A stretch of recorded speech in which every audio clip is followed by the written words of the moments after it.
Hi, it's Roland again from Time for Advice. I'm joined today by Stephanie Hydon, who's the Head of National Accounts of iPipeline.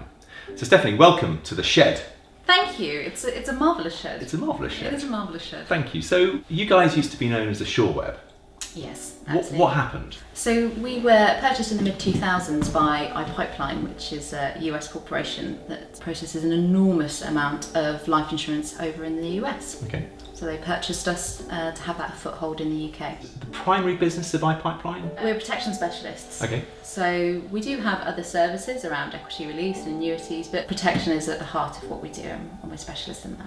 The main solution that we've got an interest in as Time for Advice, obviously, is SolutionBuilder. Yes. What is SolutionBuilder? SolutionBuilder is our multi-award winning. It's embarrassing the amount of awards that we have for SolutionBuilder now, but Could it be a good product? it's an excellent product. So it's there for protection sourcing, and really it is at the heart of everything that we do at iPipeline, which is about making it easier and faster for advisors to sell protection and be able to look at it in a more holistic way and look at all of the protection needs in a very simple solution. You know, there's obviously a lot of talk about protection and this so-called protection gap, which I think is rumored to be something like 2.6 trillion. Is that right? Yes. So why do you think that gap even exists? Why is there such a lack of enthusiasm for protection, and why is it so important for financial planners to really get into?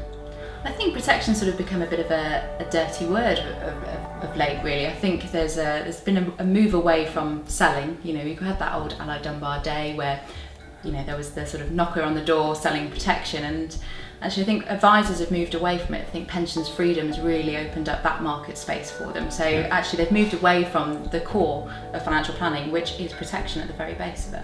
And do you think it's because people perceive it to be quite difficult? There's a lot of complexity around the sale of protection, or it takes a long time? I mean, what is it? Yes, certainly. I think if you're we're seeing specialisms now. So we see IFAs that specialise in pensions.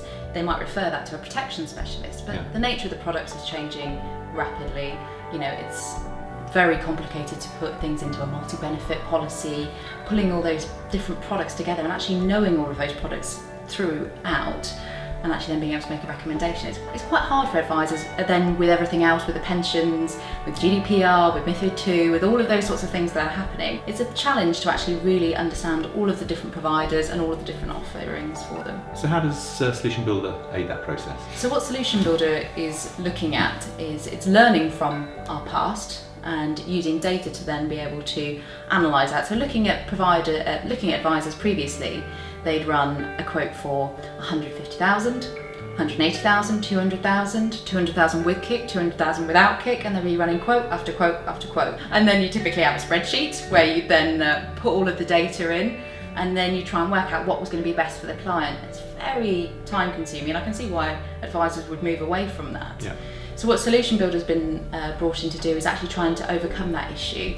So very quickly you can establish the client's needs versus their budget, and then rather than just saying, oh, here's a multi-benefit and here's a single, putting it all onto one page and being able to see, well actually, I'm going to put the term products together, but my client is self-employed, so the IP needs to go with a specialist. Yeah. It's about seeing it in one page, so you can very quickly say, right, this is all of your options, Mr. Client, and we think you should go with X, Y, Z.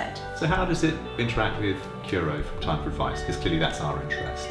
And our business is all about streamlining the process, making it more efficient to operate and accessible. So the SolutionBuilder integration with CURO, how does that work with you? Well, that's fundamental to what we do at iPipeline, and we share the same shared values, which is around efficiency and making it easier and faster for advisors to do what they need to do. For us, a key part of that is integration, so working within your world, which is CURO, and not having to rekey information. So actually being able to go through the protection requirement stage, highlight what those are, and then for CURO to pre-pop all of that into SolutionBuilder. You can obviously tweak it and play around with it, but then actually pre-popping all of that information, seeing the results on one screen, flagging, saving for later without getting technical words, but bringing it all then back into CURO that then pre-populates into a suitability report. That's got to be a better way of working than keying information into a back office system, keying information into a sourcing system. So that's really where it benefits the client your advisors and CURO. Obviously demonstrate SolutionBuilder all the time when I've seen clients, and I think it's absolutely fantastic.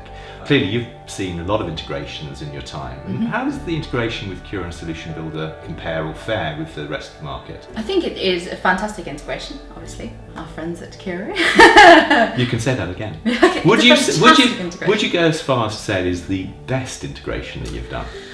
I would say it is certainly one of the best integrations. It's nothing like hedging. So I would just say it is the best integration that there is between iPipeline and CURO, but you be the judge. Yeah, but actually I think what you've done is really, you've maximised what SolutionBuilder is about, and it's about trying to save time. So I think CURO's done that really well, and I think what's really good is to see the reporting side of things actually from the requirement disturbance reporting that they can then do. Yeah. That then feeds into SolutionBuilder, that then feeds into the suitability. I think that's a really good part of CURO. Fantastic. Well, Stephanie, there's nothing more I can add, so thank you very much indeed for your time today. Well, thank you. And yeah, brilliant. We're looking forward to moving it forward.